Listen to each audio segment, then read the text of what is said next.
Hello and welcome. You are listening to Own Your Voice podcast, and I am so excited that you are. Today's topic is extremely exciting for me because it's a question that I've been asked many times, and it's this. Gabby, I have decided to pursue a career in X, Y, or Z, and there's so much talk out there about standing out in your field. And there's also a lot of pressure about offering your own unique perspective to your field. But it's so tempting to model our success after someone else's, and we've tried to do that, and we've lost ourselves. So how do you stand out in your field, remain true to who you are, and be successful? And I think that is a great question. So we're going to be tackling that topic today, and I'm going to give you 6 actionable steps that you can take right now to stand out, be successful, and remain authentic. Let's dive right in. Welcome to Own Your Voice, the personal and professional development podcast for today's creative artists. Grab a chair and join us. We saved you a seat at the table. Now, here's your host, Gabrielle Stahlschmidt.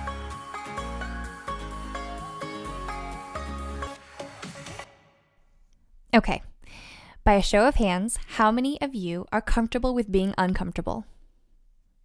Anyone? No one? Yeah, me either. But one big key to standing out in your field is stepping outside of your comfort zone. Obvious, right? Yes, but why is standing outside of your comfort zone so important in order to make a leadership impact in your field? One, there's the obvious. It's a good way to help you gain mastery over your skills by putting yourself out there in new ways. Yes, we know that. But did you know that it shows other people around you, your peers, your director, your clients, that you are committed to personal growth? You're so committed to personal growth that you are willing to do things that make you uncomfortable in order to become better. That is one huge quality of discipline and leadership. Now, I'm not talking about doing things that make you uncomfortable because they challenge your personal beliefs or your morals. But I am talking about maybe getting out there and stepping on the stage for the first time, performing, singing, doing some public speaking, trying out for a show, or using that opportunity to audition for an audition you said you would never do. Maybe it's as simple as putting out your first YouTube video, taking one small step at a time that leads to a massive change. To one day, whenever you look back, you're like, well, how did I get here? This is crazy. I'm doing something that I said I would never do. And it's by taking those small steps outside of your comfort zone that lead you into new fields and into new heights that you never thought was possible. It also inspires others around you. So people will start to take notice whenever your growth is skyrocketing and when you are so committed to your own personal development that you're willing to step outside of the box. That challenges people around you. That challenges people to take a look at their own life, their own career and what they're doing and make a change, especially if they're committed to any sort of growth themselves. And so that is one quality of a leader. And that's how you start to make an impact in your field to where people kind of stand up and take notice of what you're doing. The second tip that I have for you is to find a mentor or a mentorship situation. And I know that immediately calls to mind a very traditional sense of mentorship where we find one person and we meet with them week to week or every other week. We sit down for an hour and we study together. Mentorship can look like that, but it doesn't have to be quite that traditional. I mean, that's why teachers and coaches are so important. However, mentorship can literally happen in one conversation. It can happen in multiple conversations with multiple people. It doesn't just have to happen with one person. It can happen with your peers. And especially can happen with surrounding yourself with people who are more established, who have more knowledge than you, who are successful and maybe a little bit more or a little bit further along in their field than you are. Really, the heart of mentorship can happen anywhere and any time with any person, as long as you allow yourself to remain teachable. And that runs into the next tip that I have is stay teachable. Those who are perceived as leaders in their field are constantly evolving and growing, which means that they're always seeking new ways to learn. If you want to make an impact in your field and stand out, you have to be willing to show yourself committed to finding new ways, new opportunities, and staying on top of the fast-paced changes in our world. I mean, our world is so incredibly fast and things turn over, like that. So we are always coming up with new technology, new techniques, new ways of doing things, and it doesn't have to be anything absolutely earth-shatteringly dynamic.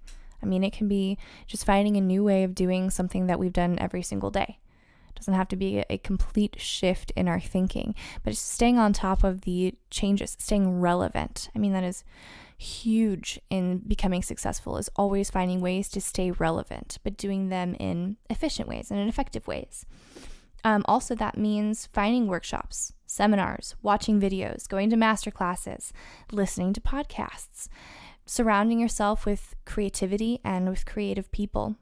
Always remain committed to lifelong learning. And that also means remaining relational. So our world is built on networking. However, that is judged by our authenticity. So again, our world is built on networking, but the quality of our relationships are judged by our authenticity. Not only should we be finding ways to build relationships with people, we also need to maintain them. This is true, of any relationship in your life, but especially of your professional relationships. When you are networking, here is a key tip. Bust out a pencil, piece of paper, write this down. If this is the only thing you take away from this today, this is so key. When you are networking, don't approach every single relationship thinking about what you can gain by knowing someone. Always seek to add value to your relationships. Part of being successful is also about being of service to others through your gifts, your time, and the genuineness of your character. Take a minute, take it in.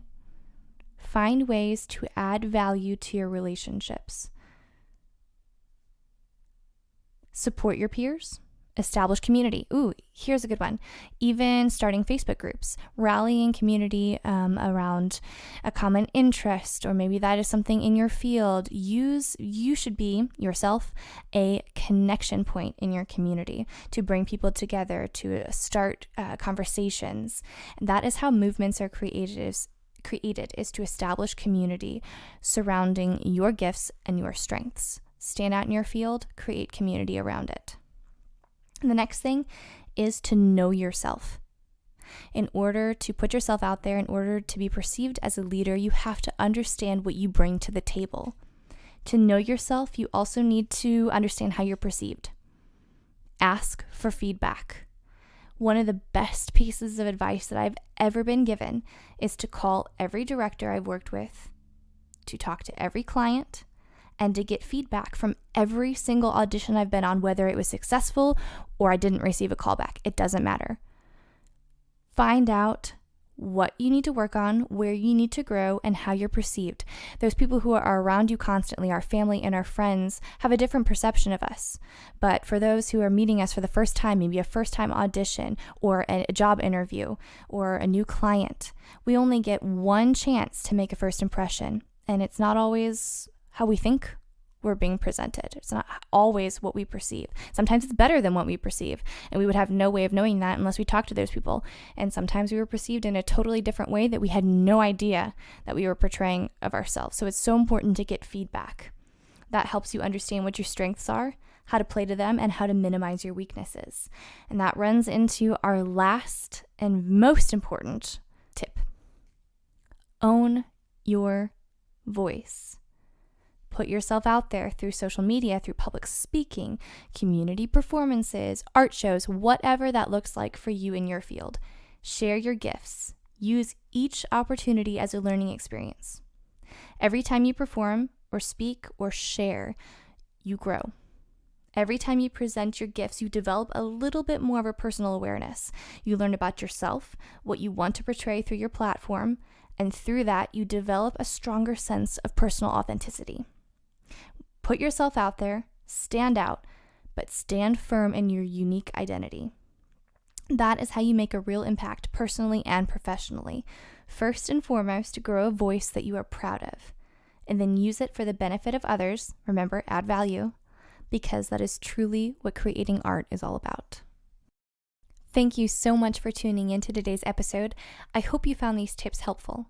If you enjoyed anything that you heard today, take a screenshot of today's episode and share it and tag us on Instagram at Own Your Voice Podcast. I can't wait to see how these tips affect your career and how you use them to influence your success.